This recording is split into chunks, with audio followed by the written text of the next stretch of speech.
El SLB. Ah, sí. Sí, soy muerto.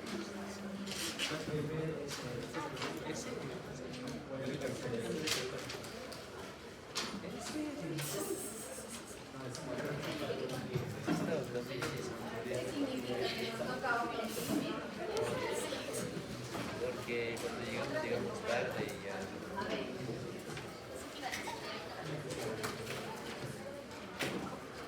Pueden leer esta noticia.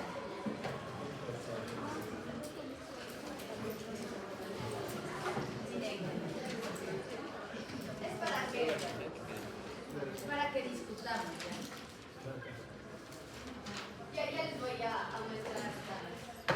Lo que van a leer es qué dice la noticia y qué opinión tienen sobre esa noticia. Esta noticia era muy común en la pandemia de porcino.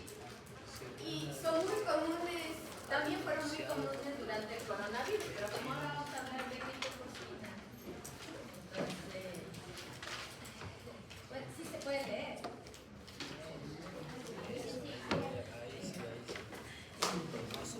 Ahí. Un poquito más ya. Más es que quiero que vean. O sea, lean lo que dice. Calladitos. Y empiecen a conectar. Tómense un ratito. Cuando quieren que les suba, les subo.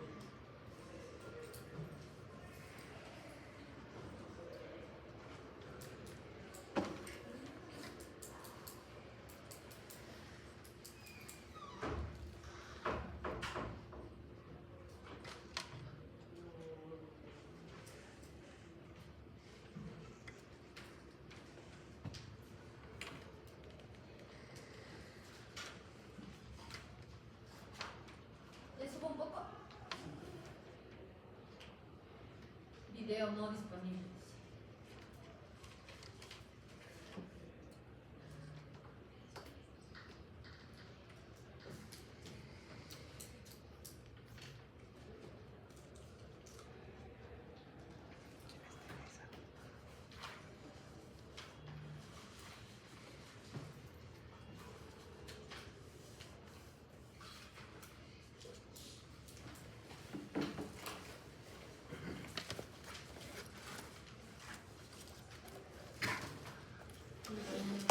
Y más información.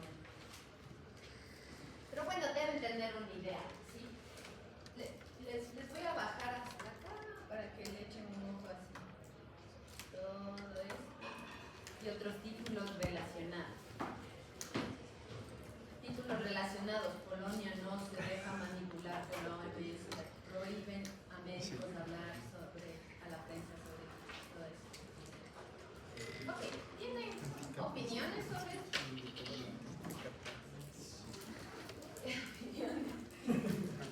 Y uno puede opinar lo que quiera. Pero su opinión quiero que sea fundamentada. ¿Alguien quiere decir algo? ¿Alguien quiere decir algo? ¿No? Por empezar, la noticia se ve muy falsa. Primero, no hay citación de fuentes.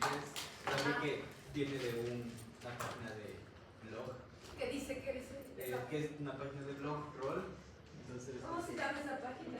no me da nada de confianza. No temas la verdad, punto.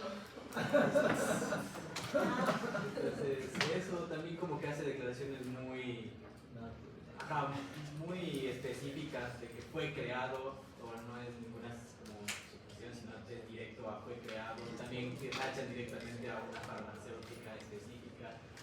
Y no sé, las relaciones son muy rebuscadas, y más que hablar de la patogenidad del virus o algo así, habla de cómo sustentar su teoría de por qué fue creado. No hay referencias, ¿no es cierto? Eso es una cosa muy importante, de ir directo a decir que fue creado en el laboratorio, pero hay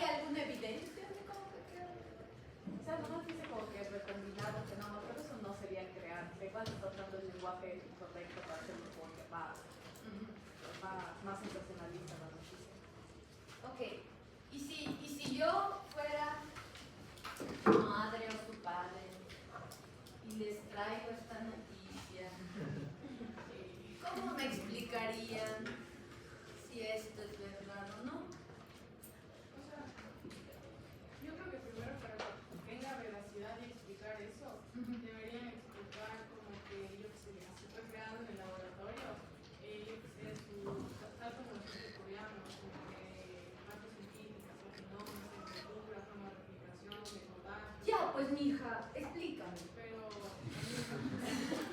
No entiendo, mijita. Cuéntame, ¿cómo mismo pudo haber pasado esto del H1N1?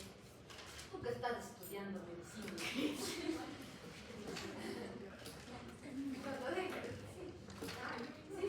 o sea, pero en el sentido de, o sea, ¿Cómo para pudo haber para surgido? convencer o para decirle cómo surgió la Es que las dos cosas a lo mejor me convencen. o sea, convencerse de por qué es verdad. Espera un momento.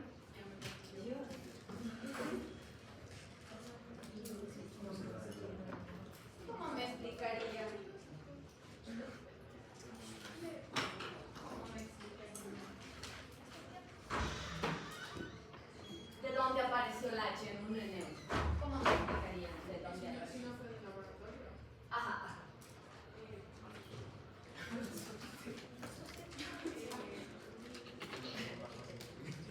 ¿Cómo? ¿Cómo me explicaría? Justo este H1N1. ¿Cómo? ¿Cómo? Sí, no es como que había, o sea, como el cromosomito tiene el ARN segmentado, como que... Ya, entonces hay que empezar.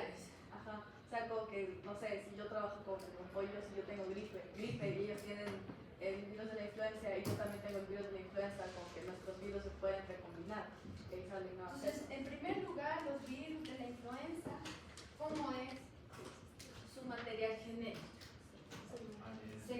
ARN. ¿Es un problema como material genético el ARN frente al ADN? ¿Por qué no seremos todos los seres vivos de ARN? Y somos de ADN, la mayoría. permite hacer más largos, hacer más... No tanto.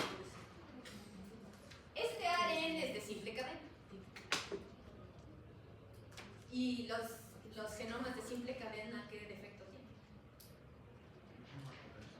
Sí, son más propensos. ¿No? El ARN es más propenso a las mutaciones. Son dos. Encima es de simple cadena. Es un problema. Por eso, el ADN es más estable. Y al tener doble cadena es más fácil que las reparaciones se hagan con la otra, ¿no es cierto? Entonces, ahí empiezan los problemas del RNA, de los ortomixovirus, particularmente del virus de la influenza. ¿No es cierto? El genoma. Y es segmentado. Entonces, ¿cuál es la ventaja para los virus de la influenza de ser segmentados? Tú mismo llamas. ¿Qué ventajas le da? Ah, que se podría como que recombinar. Exacto. Como las barajas.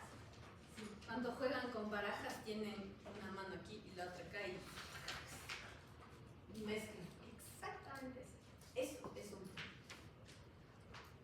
RNA fácil de mutar, fácil de recombinar. ¿Cuántos segmentos tiene este virus? Tiene 8 y cada uno de los segmentos destinado a un trabajo. Unas son polimerasas, otras proteínas de membrana, pero hay dos proteínas que son muy importantes y al rato vamos a ver, pero deben acordarse. Dos segmentos que codifican a dos de las proteínas más importantes, o glicoproteínas, que son la hemaglutinina y la neuraminidasa. Esos son de vital importancia para este conocimiento que ustedes tienen que explicar. Entonces, cuando durante el coronavirus, la misma historia, ¿sí? Fotos de microscopio y chismes. Salud. Entonces, quiero mostrarles algo. Ahí están los segmentos. Y cada uno de estos segmentos para diferentes tipos de actividad. Nos interesa mucho la hemaglutinina y la neuraminidasa. ¿Por qué? Nos interesa mucho eso. La hemaglutinina facilita el reconocimiento de la célula blanca y la liberación. Esas dos son. ¿Y cómo ayuda? Porque es una enzima, ¿no es cierto? La neuraminidasa. Rompe el ácido ciálico.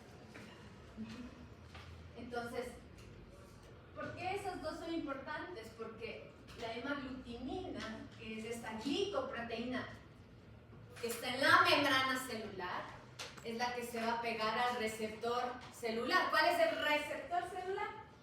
El ácido ciálico. Esto sí se tiene que aprender, por eso estamos repasando esto. En los otros quizás no es tan importante, pero aquí sí, porque estos virus son un problema. Y vamos a ver por qué son un problema. Entonces la hemaglutinina identifica el ácido ciálico en qué células. ¿Qué células son vulnerables de infección? Respiratorias. Respiratorias, ¿no es cierto? Respiratorias de qué animales? De los humanos, de los cerdos, de las aves. Entonces ahí viene el problema, la zoonosis. Los virus de la influenza no solo pueden infectar humanos, sino también animales. Y ahí viene otro problema. El problema evolutivo, la capacidad en la que evoluciona rápido este virus es su material genético, el hecho de que sea segmentado y el hecho de que es capaz de infectar a diferentes hospederos. Eso es el problema y de ahí es donde vienen las pandemias. La neuraminidasa, Anderson dijo, le permite salir, pero ¿cómo le permite salir al virus? Es una enzima. Pues cuando el virus está intentando salir, las hemaglutininas, otra vez se pegan al ácido ciálico y eso no le deja desprenderse. ¿Qué hará la neuraminidasa? Cortar el ácido ciálico para que se libere. Y ahí es justo en la neuraminidasa donde actúan muchos de los antivirales que se utilizaron y se vendían para este virus. Ya ni modo, ¿ustedes qué pueden decir? ¿Las farmacéuticas se hacen ricas con las...? Sí, ni modo, pero por eso vamos a creer en estas historias de... Se crean en el laboratorio, se lanzan. Entonces vamos a ver el laboratorio, la naturaleza, más barata. Entonces, analicen este gráfico. ¿Pueden sacar alguna cosa interesante de este gráfico? A ver, identifiquen el título, los años y los tipos y vean los colores. ¿Pueden sacar una conclusión chiquita de eso? Analicen un poco. Siempre soy yo la que habla tanto.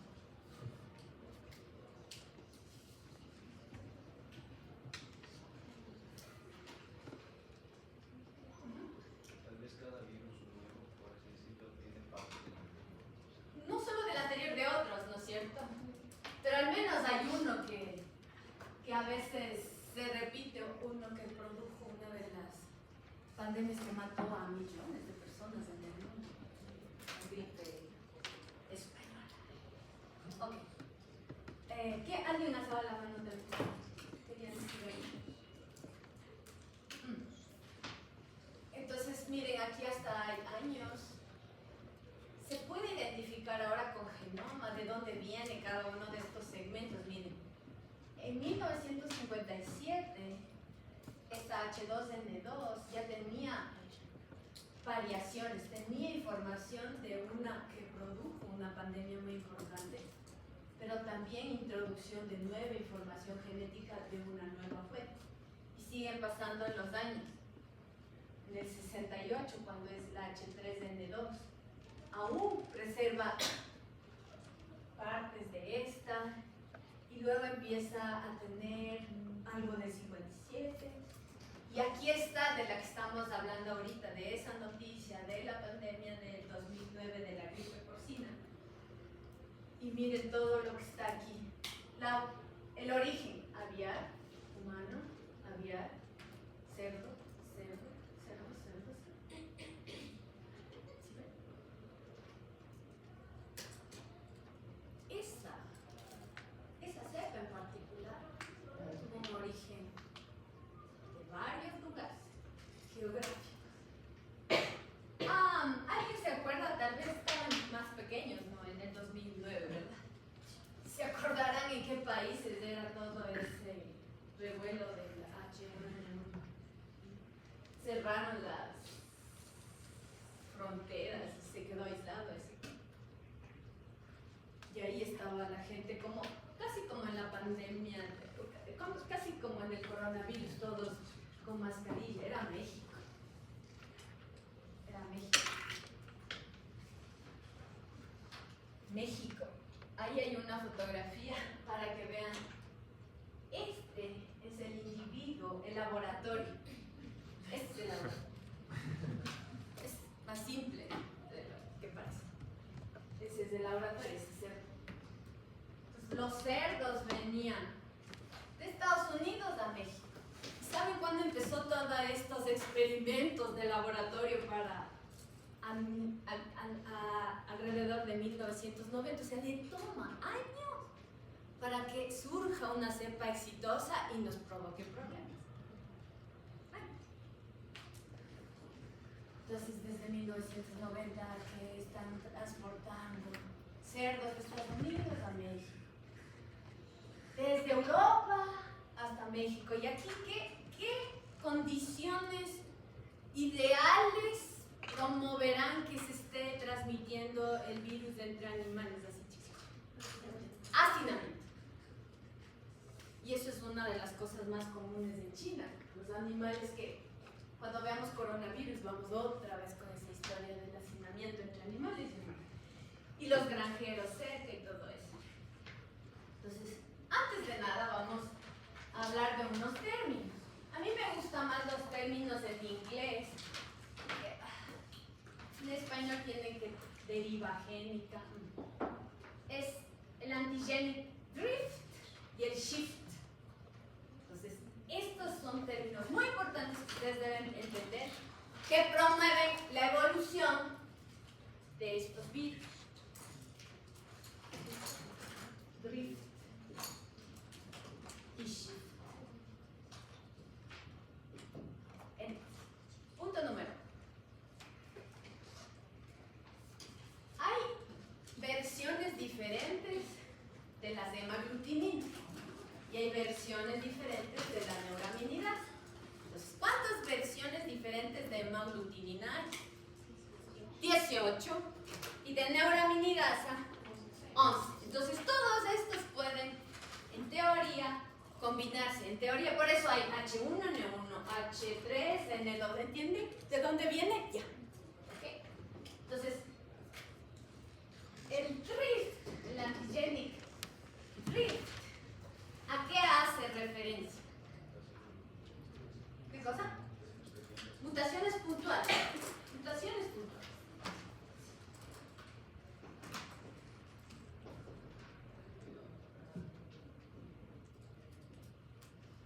¿En dónde? En cualquier parte del genoma. Pero ¿dónde, desde el punto de vista de proteger a una población, nos importa?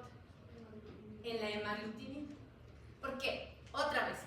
Ahí es donde nos importa. Obvio, esto está pasando en cualquier parte, pero en la hemaglutinina reconoce el ácido ciálico. Se une, entra.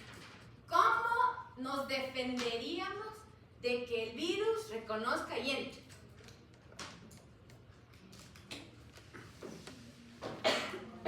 ¿Qué? ¿Cómo?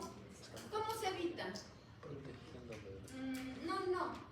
¿Cómo nos defendemos nosotros de que un virus entre, reconozca nuestras células y nos infecte? Memoria inmunológica. Los anticuerpos. ¿Qué hacen los anticuerpos? Neutralizan. Esta es la neutralización. Entonces, se infectan una vez con el virus, moquean, se enferman, su cuerpo genera anticuerpos y hay anticuerpos contra esa hemaglutinina. Hay anticuerpos para varias cosas, pero las que nos defienden igual es contra la hemaglutinina, porque esa es la proteína que reconoce ácido ciálico, entra. ¿Sí? ¿Está claro? Verán que esto es importante, por eso me toma el tiempo. Al final de la clase les voy a evaluar sobre esto que estamos viendo aquí. Entonces, los anticuerpos reconocen a la hemaglutinina de ese virus que les infectó, y ahora la siguiente vez que yo me enfermo por el mismo tipo de virus, esas hemaglutininas bloquean y ya no me enfermo. ¿Sí? Ahora, las mutaciones puntuales están ocurriendo cada 2 o 3 años, entonces estas modificaciones en la hemaglutinina ocurren cada 2 o 3 años. El antigenic drift, las mutaciones puntuales. Entonces, lo que va a pasar es que una modificación pequeña en la hemaglutinina, aquí sí hubo neutralización, pero una modificación pequeña y sobre todo en el área de reconocimiento, del ácido siálico, podría ser, miren lo que está pasando, ya los anticuerpos neutralizantes ya no funcionan. Y al final el virus entra a la célula y me infecta. Obviamente no es tan grave eso, porque aún hay otros anticuerpos que estarán reconociendo otras partes, pero esto no es tan grave. Como le dicen en el libro, la deriva génica. Entró e infectó. ¿Dónde estuvo el problema? La mutación en la hemaglutinina en el sitio de reconocimiento al ácido cítrico. Esto está ocurriendo cada 2 o 3 días. Los virus de la influenza que hay tipo A, B o C, nos interesan el A y el B. El antigenic drift está ocurriendo en el A y en el B. ¿Sí? Otro dato. Los tipo A son los que son capaces de infectar varios hospederos, humanos, animales. El B tiende a infectar solo humanos. Entonces, el A es el más crítico.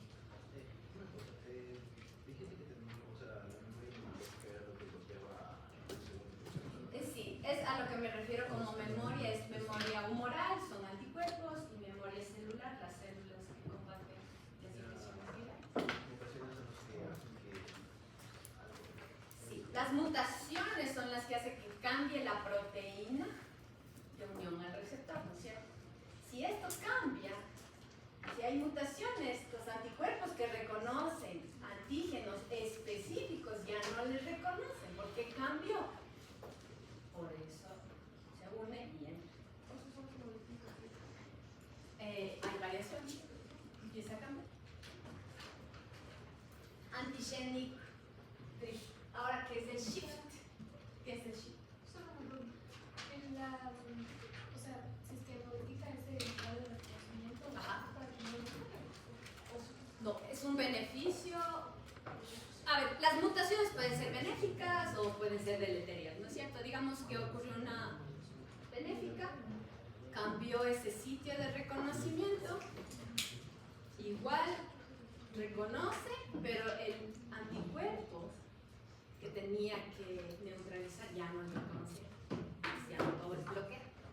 Sí. Perdón. El B tiende a ser más de humanos, el A es zoonótico. Pero el drift ocurre en el tipo A y B, ¿sí? ¿Qué es shift?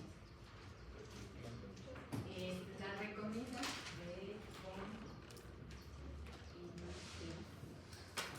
de los segmentos, ¿no es cierto? En el panel de acá. A ver, miren aquí. Aquí hay 2 virus, obvio no tienen todos los segmentos, es para simplificar el gráfico.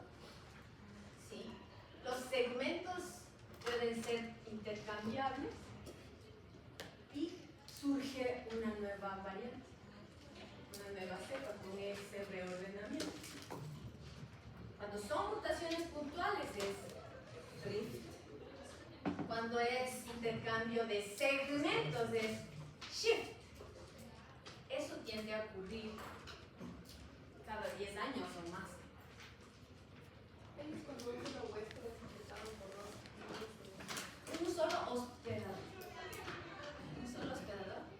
Por 2 o 3 o más virus a la vez hay una co-infección.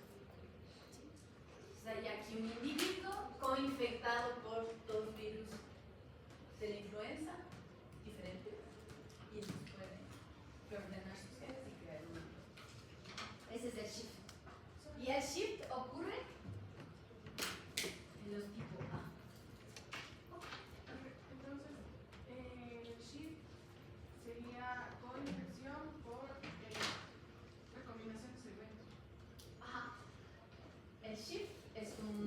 recombinación de segmentos entre dos virus diferentes y crean un nuevo virus.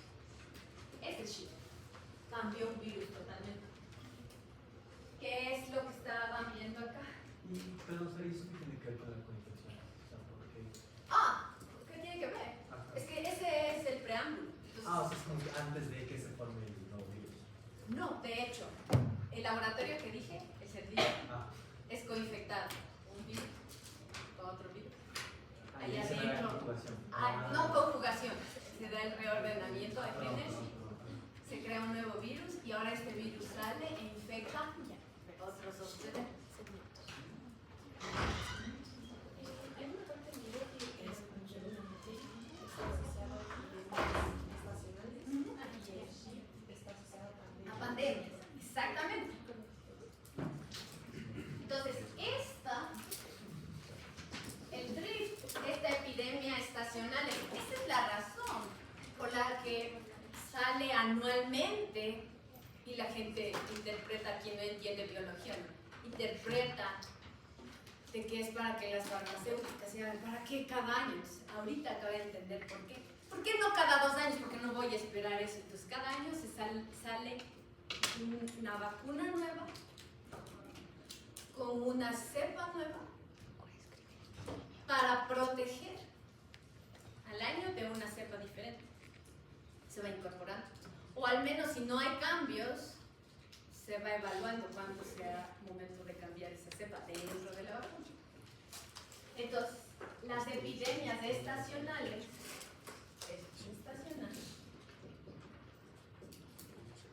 pandemia. Entonces, anualmente, las vacunas ustedes tienen que poner. Porque el virus está mutando muy frecuentemente y entonces uno se vuelve vulnerable. Entonces, ¿por qué es estacional? Porque solo está existiendo cambios chiquititos, puntuales, cada 2 o 3 años. Eso no es suficiente para que sea un virus lo suficientemente agresivo y empiece a causar problemas, porque son pequeñas modificaciones y el cuerpo aún es capaz de tomar ventaja de eso. Cuando toda la proteína de la hemaglutinina cambia, toda por un shift, es completamente distinto, es un virus nuevo para nuestro cuerpo. Entonces, toda la población se vuelve vulnerable. Entonces, las enfermedades más severas son más comunes. Por eso ocurría en la pandemia del 2009 tantas muertes, sobre todo de los vulnerables. Y ya vamos a hablar de eso. Eso sí les queda claro por qué nos volvemos vulnerables cuando hay estos cambios. Entonces, en el drift son cambios puntuales, en el shift es toda la proteína es nueva. Y entonces esta foto que está aquí les explica, miren en colores.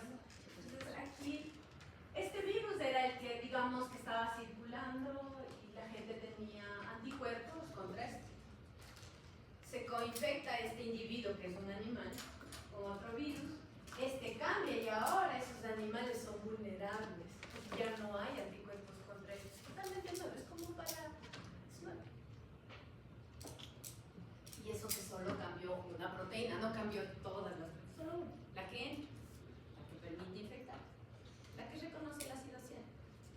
Por eso es para mí importante que ustedes se acuerden de esto. Y la neuraminidasa también. Ok, entonces, esto es lo que quería que me cuenten. O sea, cuando alguien les pregunta, ¿habrá sido creado en el laboratorio? Sí, el laboratorio de la naturaleza. Que alguien quiera crear, sí, déjenlo. Es súper difícil, les juro que si fuera tan fácil crear estas cosas brutales, mejor crearía esa gente un medicamento así y se haría rico curando todo.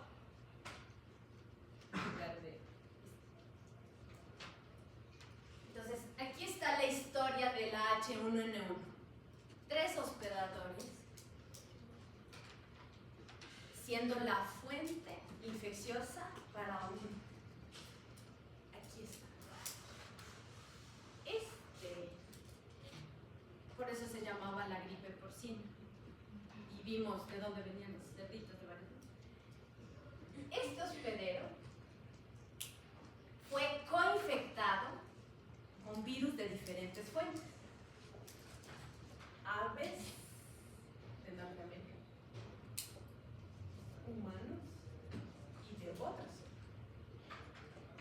El cerdo ocurrió, este es el laboratorio. Sí. Y entonces, si notan que está como A de aves, H de humanos, S del cerdo Juan. Hubo ya un primer reordenamiento, pero este no fue suficiente. ¿Pero de dónde venían los otros cerdos en esta situación? Venían, ¿no es cierto?, más de Estados Unidos, de Europa, de otros sitios, a meter dentro de las granjas. Y entonces se encontró con cerdos de otros lugares, de Europa y Asia, otros reordenamientos exitosos que hubo en otro lugar, y todos ellos conviviendo con más cerdos, luego otro cerdo infectado con otras cosas. Esto no ocurre de un día para otro. ¿Cada cuánto? 10 años. 10 o más. Esto está ocurriendo, y les dije como a inicios de 1990, se cree que empezó todo esto, vinieron, se metieron ahí y están ahí mutando hasta que sale un exitoso. En este caso esto sería Shi, ¿no es cierto? Esto es Shi. Esto es lo que provocó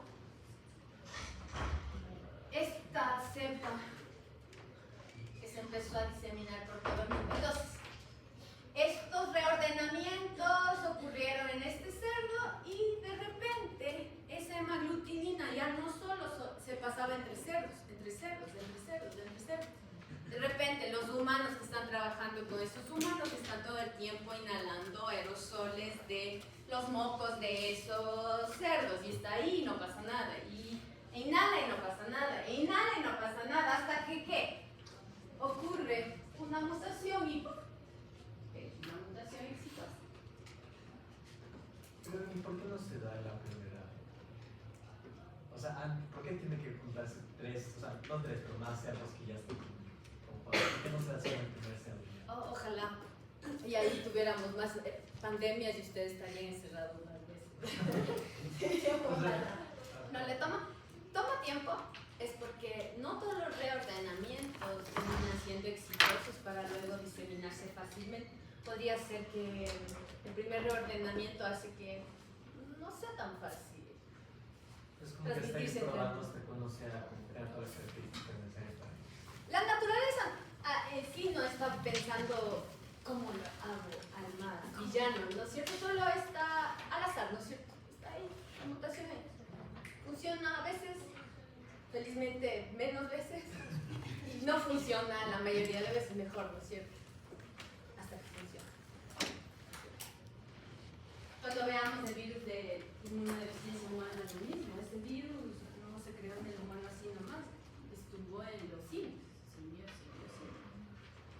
En algún momento hubo una mutación, ya vamos a ver las condiciones, y ¡paf! A un humano.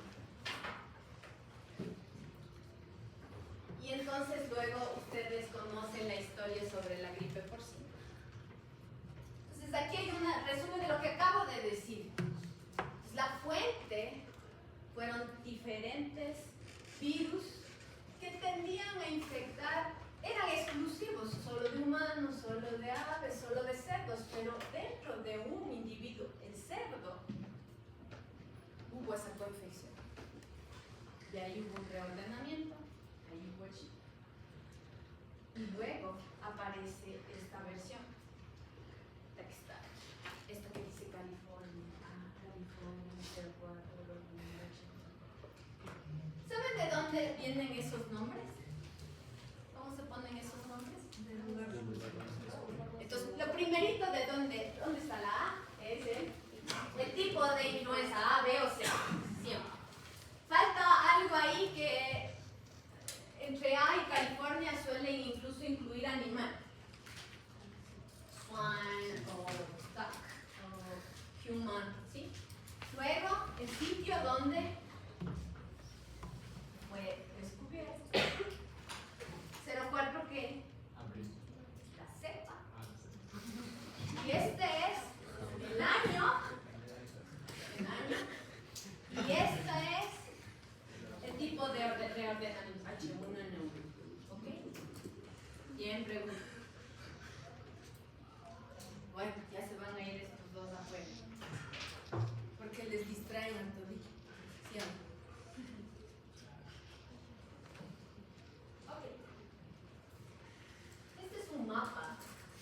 Lo más oscuro, lo más negro, son el número de muertes, casos confirmados, pero había más muertes igual. Dice aquí más de 50.000 casos confirmados, se dan cuenta, en México, en Estados Unidos, en Brasil, en China. Porque hay una densidad poblacional enorme, entonces podía diseminarse fácilmente entre humanos. Esta es, una vez que entró a circular entre humanos, se empezó a diseminar entre humanos. Se quedó. Entonces noten cómo era el problema. No se acuerdan mucho, no les impactó a ustedes, les impactó más del corona. Pero esto le impactó mucho a México. Las fronteras se cerraron cuando aparecieron los primeros casos. Y no entraba ni salía nadie. La gente pasaba con mascarilla. O sea, ellos deben tener aquí en la cabeza dos pandemias que les impactó. Primero influenza, luego corona. Y quizás ustedes puedan ver otra pandemia. Es que es muy probable. Desde el punto de vista evolutivo, no pueden rezarle a Dios, no va a hacer nada al respecto. Pero ojalá pudieran los seres humanos entender dónde está el problema, el hacinamiento, la forma en cómo nos alimentamos, los humanos comiendo un montón, entonces se necesitan granjas gigantescas de miles de animales uno encima de otro. Entonces esos problemas quizás no cambian, ¿no es cierto? Porque eso le da dinero a las industrias. Entonces vamos a ver. Una vez que, entonces, ahí está el origen, más que origen de laboratorio. Entonces se fijan, porque a ustedes les van a consultar desde ahora en adelante cuando haya otra pandemia. Hijito que estudias odontología, medicina, ¿será verdad esta noticia? Que me mandaron en el chat de mis amigas, en el WhatsApp de mis amigas. Ahí está. Y a veces ustedes cometen el error, leen eso y dicen, ya de ser sin detenerse un ratito, razonemos de la fuente, de si tiene referencia y todo eso, pero sobre todo, cómo ocurre la evolución de estos virus. Es lo primero que debes explicar. El virus de la influenza es un virus ampliamente conocido, porque a ustedes debe darles influenza, como no se vacunan, una vez al año. No sé, cuando se vacunan una vez al año. ¿Qué síntomas son los clásicos de influenza? Fiebre. ¿Pero cuál es el síndrome cervogripal o gripal? Cefalea, dolor del cuerpo, dolor de los músculos. ¿Por qué duele tanto los músculos en una infección viral? Los interferones. Miren aquí producción de interferones, que son los responsables del síndrome. Entonces, fiebre, dolor de cabeza, a la gente le duele mucho la cabeza, le duele mucho el cuerpo, a veces les duele la garganta y están estornudando y moqueando y tosiendo. Este virus tiene un gran problema. ¿Y por qué mucha gente termina luego hospitalizado por influenza? Es que el virus tiende a causar patología en el epitelio respiratorio. ¿Cuál es esa patología? Destrucción de las células ciliadas. Y si hay destrucción de las células ciliadas, ese epitelio respiratorio ahora es vulnerable. ¿A qué primero? Si es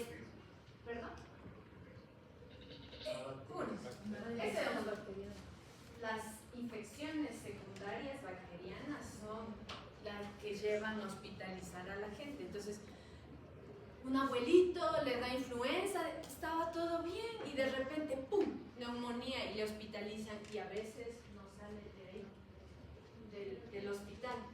¿Por qué? Entonces la pregunta es, ¿por qué hay infecciones secundarias después de una influenza? ¿Por qué? Respiratorio. Las defensas del respiratorio ya no están, no hay cilios para defender. Neumonía. Secundaria, bacteriana.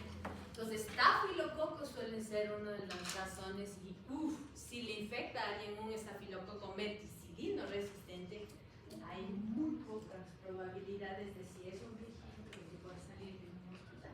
Entonces, ¿por qué es tan grave esto, ustedes? Obviamente puede producir neumonía primaria viral también, por sí sola, pero es menos frecuente la neumonía primaria viral. Y a veces compromiso de otros lugares que vaya al cerebro también, una encefalitis por influenza. Entonces de aquí nacen algunas cosas. Ahora va desde el punto de vista clínico. ¿Quiénes son más vulnerables a una infección más severa por el virus de la influenza? Por lo tanto, requieren la vacuna estacional. ¿Cuáles serán esos pequeños? Menores de 5. Sí, entre 6 meses a 5 años. Menores de 6 meses no se pueden vacunar. Ok, los extremos de la vida, siempre acordarse. Extremos de la vida. ¿Cuál es el otro extremo? Mayores de 65. Estos tienen que vacunarse cada año. Tus abuelitos cada año. No quieren, igual hay que obligar. Niños menores de 6. ¿Quién más? Sí, las embarazadas pueden sufrir neumonía.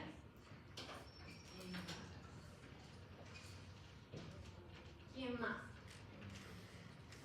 Los pacientes crónicos. Ahí en el grupo de los crónicos están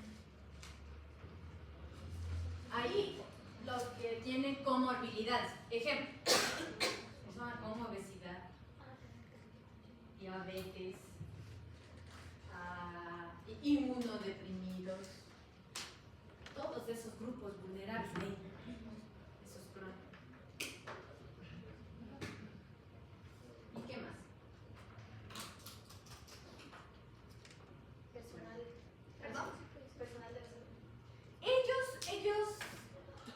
Estos son prioritarios y entonces luego después de ellos vienen los que deberían también vacunarse, el personal de salud, siempre están, los profesores de escuelas, los familiares de niños prematuros, o sea, tienen que, en general, o sea, todos deberíamos vacunarse, pero como no hay vacunas para todos, les dejan a los más vulnerables.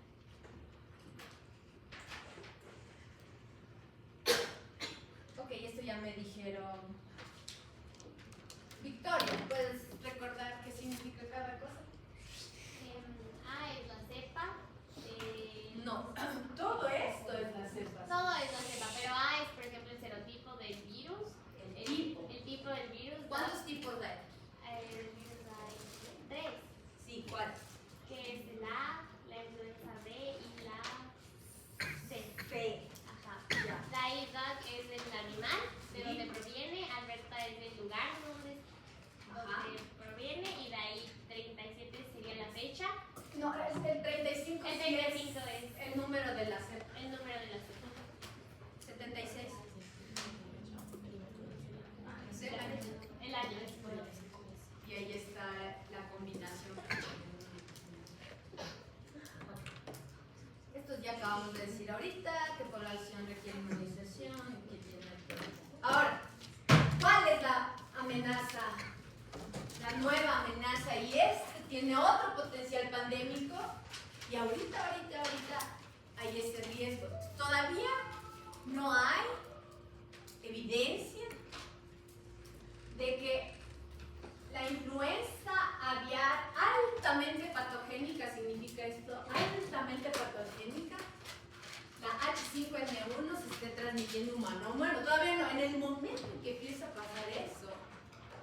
es la historia como la del corona o como la de influenza porcina. Pero ¿por qué nos importa mucho esto? Esta desde el 2020 está causando una de las panzootias. ¿Qué significa panzo? Exactamente, las pandemias más grandes registradas en la historia y se están muriendo aves, millones de aves en el mundo. Siempre se me va el nombre.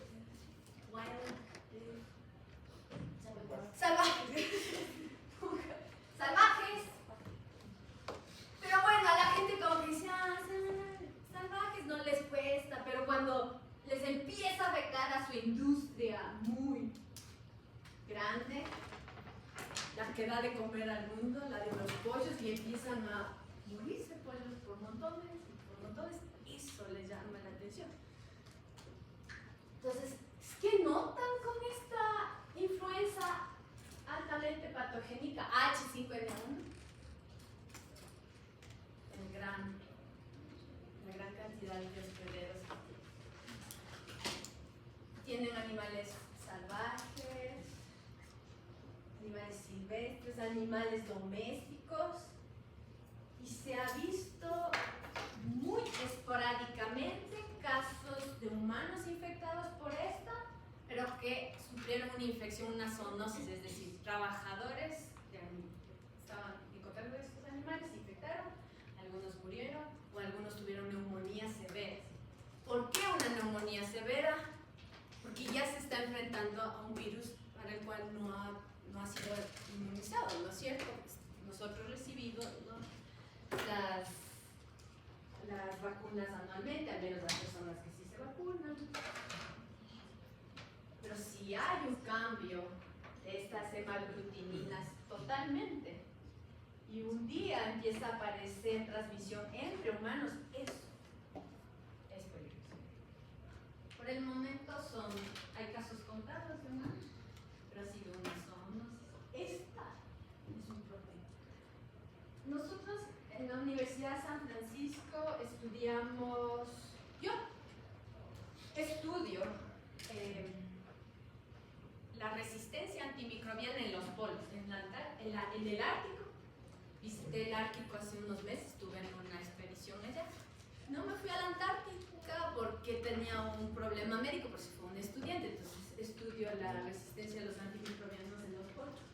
Y de ese trabajo surgió también el irnos a la Antártida. El próximo año un estudiante mío se va a ir a la Antártida para estudiar este virus. ¿Por qué sería importante estudiar en la Antártida? Por el frío. Es que Nos interesa, ¿qué será que nos interesa?